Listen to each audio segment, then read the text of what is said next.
unilateral ceasefire proposed by the interim administration of Tigray.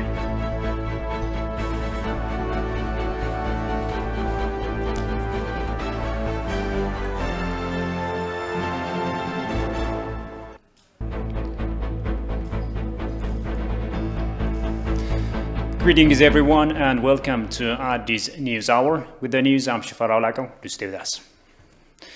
The current ruling government of Ethiopia says it has declared unilateral ceasefire proposed by the interim administration of Tigray.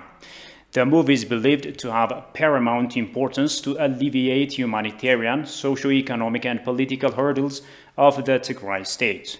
The interim administration of Tigray recalled the calls of the reformist government, which provided ample opportunities through forgiveness and passing to the next step with the power of love.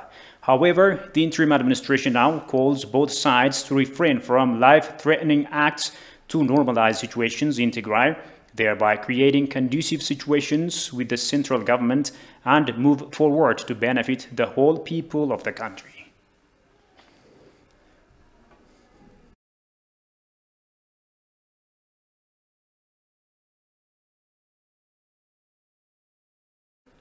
Now, the West used different mechanisms to flag down Africa by creating a parallel government or an inflicting force. This was discerned in Tigray crisis in Ethiopia.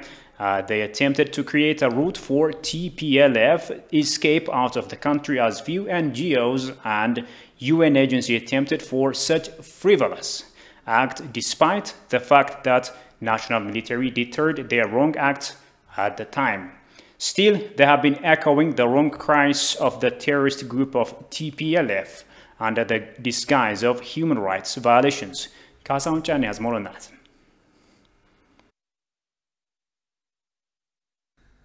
It is time for Africa to awaken itself. Today, there is a serious urge for all citizens to pay the heed about Western interference in Africa, so as to work on the future of Africa and bring better time for Africans by ending up incessant oppression of the economically and technologically developed Western states. To this effect, all Ethiopians must ferociously fight all sorts of injustice that come from the West especially, and this time, as it has become evident for some Western nations, tightening unnecessary pressure on the national interest of the country. From this vantage point, scholars, academics, activists and critics severely denounce the West for their unendurable and ruthless influence on the developing world countries. They are tightening their neo-colonialism, or perhaps call it neo-slavery, using any divisive West to destabilize Africa and the rest of the developing world through financing war in a way, first to easily enjoy exploiting developing world resources, and second, they will be able to remote control in the internal affairs of the poor nations in such a way they can easily expand their sphere of influence.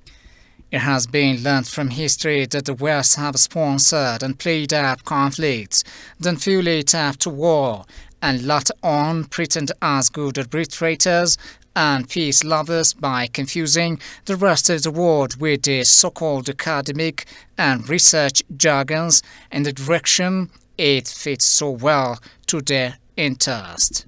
Today, also one can easily deduce the rationality of the West from what is going on in Ethiopia and learn the overall undue interference of the West in local matters of the developing world.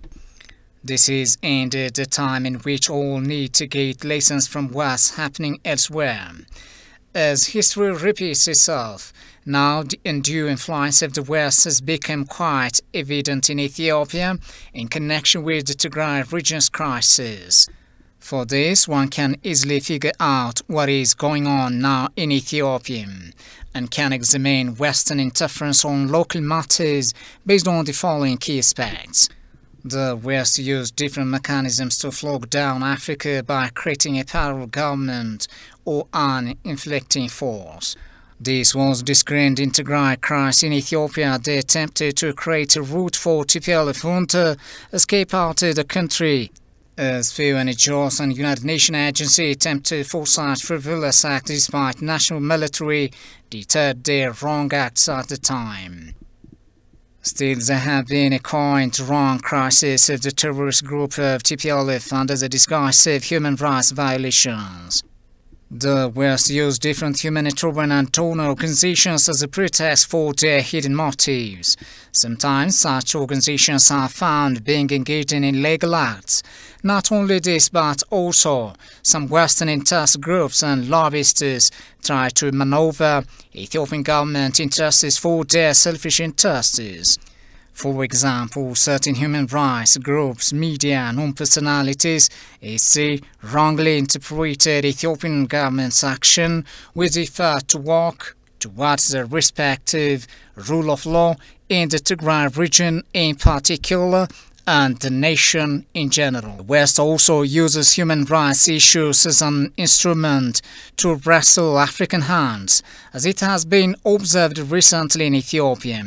The West boils up the problems in Tigray as if there is serious human rights violations. However, what they are trying to make is a much exaggerated truth. It is in fact something undeniable that there could be human rights violations amid of any war anywhere in the world. But the question is, what is the reason why things got exaggerated and so much propaganda was made against the Ethiopian government? Prime Minister Abiy Ahmed has met with political party heads. The Premier has expressed his gratitude to the party heads for their contribution to enabling a peaceful election in the country. They also discussed assessment of challenges and gaps that surfaced during the election and the lessons learned in the process with a view to strengthening the democratization process in Ethiopia. It is to be recalled that Ethiopia conducted the 6th general election on June 21 with high voter turnout. The second round of the election is also expected to be held in some parts of the country on the 6th of September.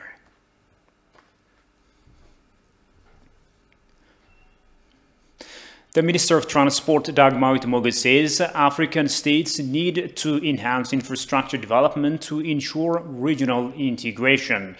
The Executive Secretary of the UNECA, Vera Songwe, for her part, underscored that infrastructure is as a key element for the AFCFTA. The remarks came while Ethiopia, Kenya, and South Sudan infrastructure ministers met at the UNECA to assess Lapset corridor projects in Ethiopia. Gushumalisa reports. The Lapset Corridor Program is a regional flagship project intended to provide transport and logistics infrastructure aimed at creating seamless connectivity between the Eastern African countries of Kenya, Ethiopia, and South Sudan. The project connects a population of 160 million people in the three countries. Ministerial meeting has been held in Addis Ababa on Monday to assess the performance of Lapset Corridor project. Addressing ministerial meetings, Minister of Transport Dagmawit Moges said African states need to work closely to enhance insufficient infrastructure and bring intra-regional integration. As rate of infrastructure penetration in Africa is still insufficient, African states need to closely work together to bring intra-regional infrastructure integration with the main aim of improving the continent's connectedness that shall benefit the entire population through trade and socialization.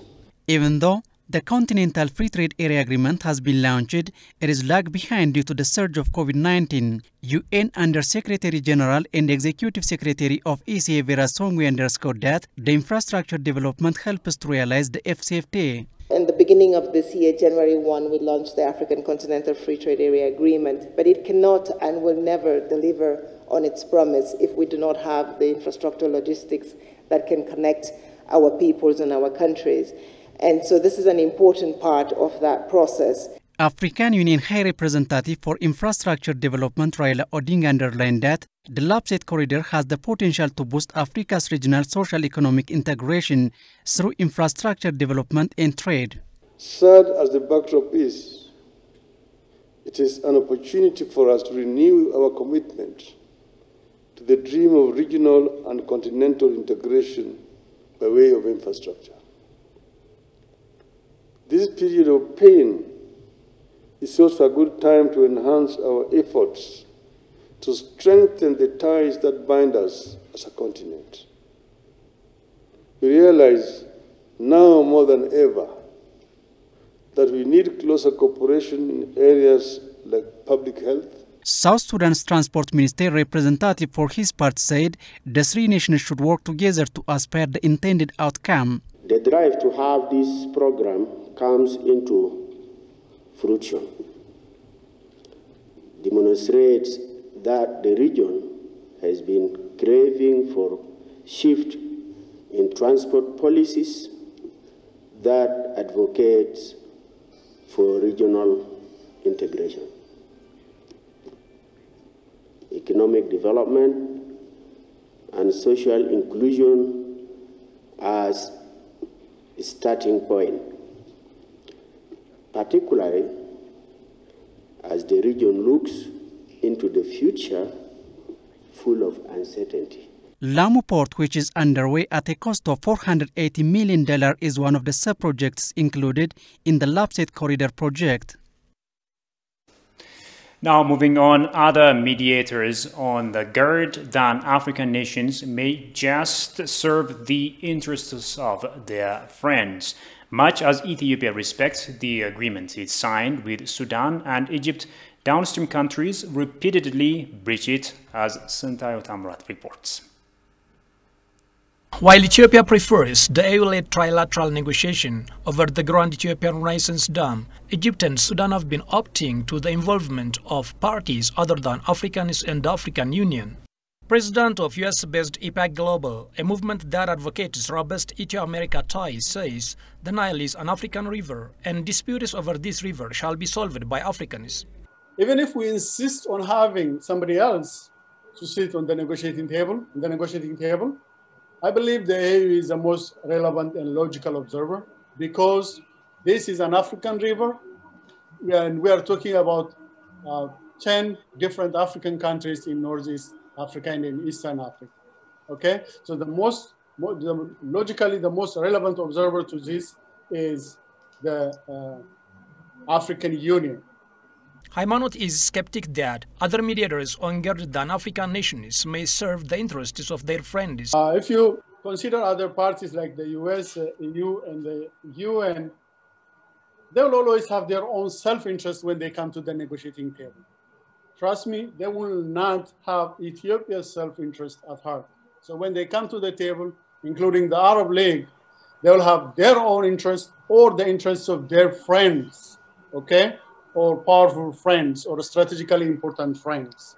So for this reason, I don't believe these parties we mentioned earlier, the US, the Europeans, or the Arab League will be impartial to these negotiations. When you look back in history, these countries and these parties are always have colonial, transactional, and imperialistic ambitions in Africa. So in these negotiations, it is more than reasonable to think that they will have the same attitudes once again. So they will try to force and squeeze Ethiopia to agree to something that is not favorable to Ethiopia and Ethiopians. A Pan-Africanist researcher from the Netherlands says much as Ethiopia respects the agreement it signed with Sudan and Egypt, downstream countries are repeatedly breaching it.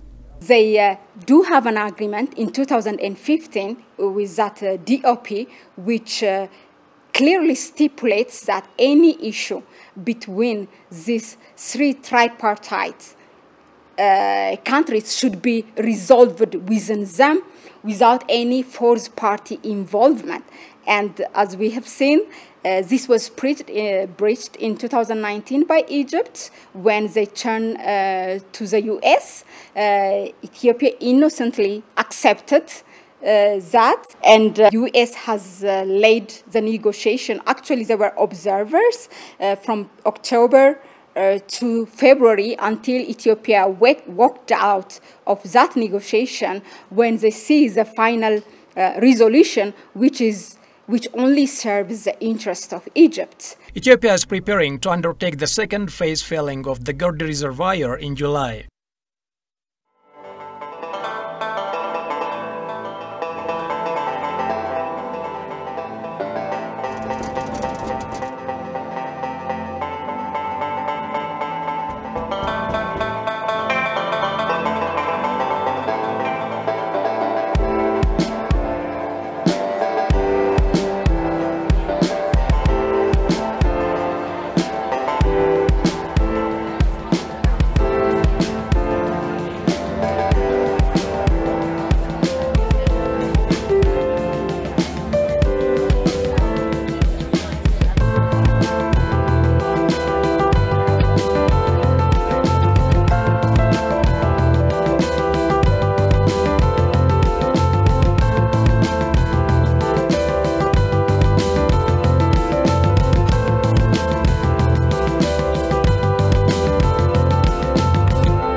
Welcome back, you're still watching Addis News Hour.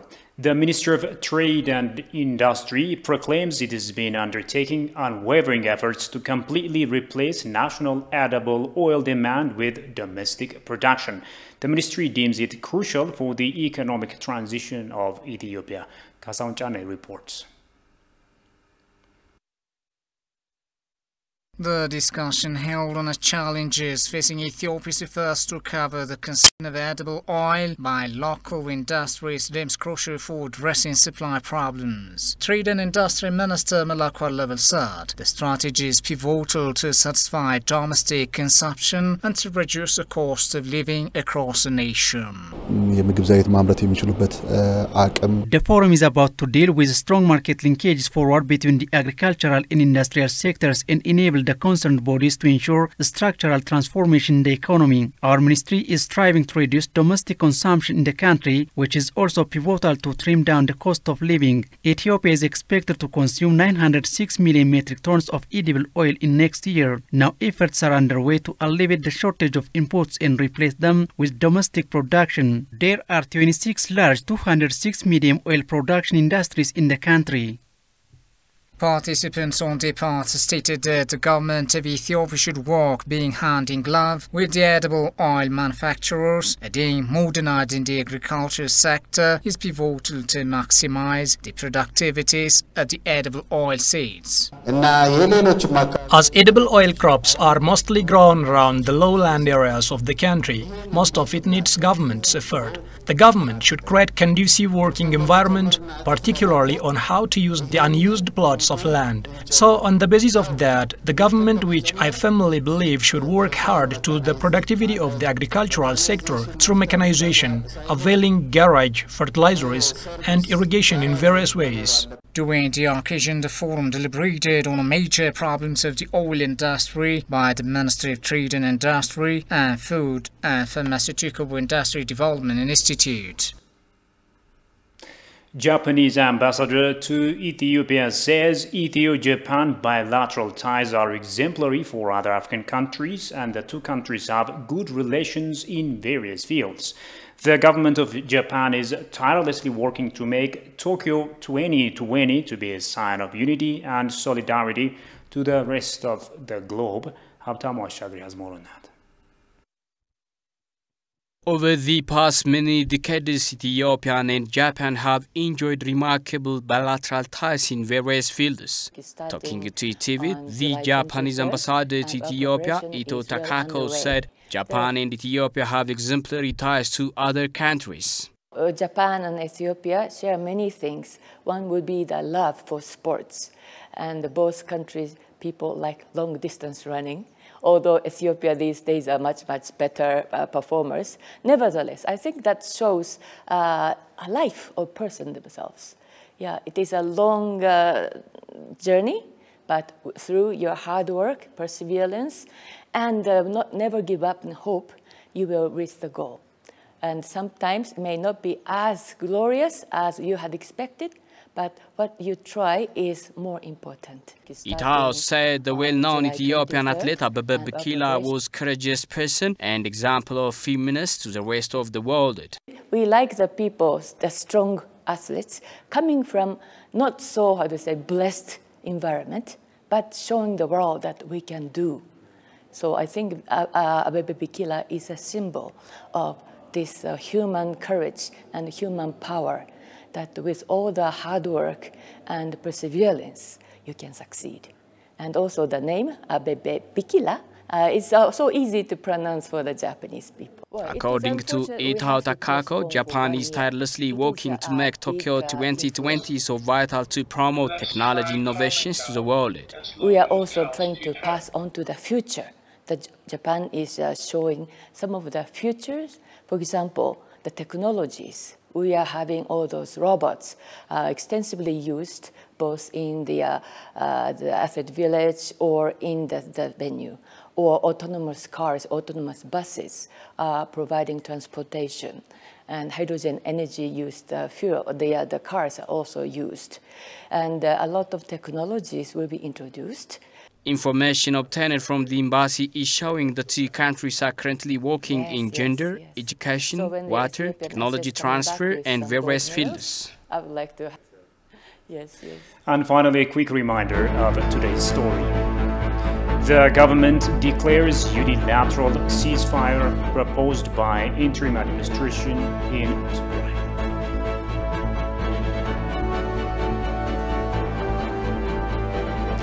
That's all the news there is for now. Many thanks for watching.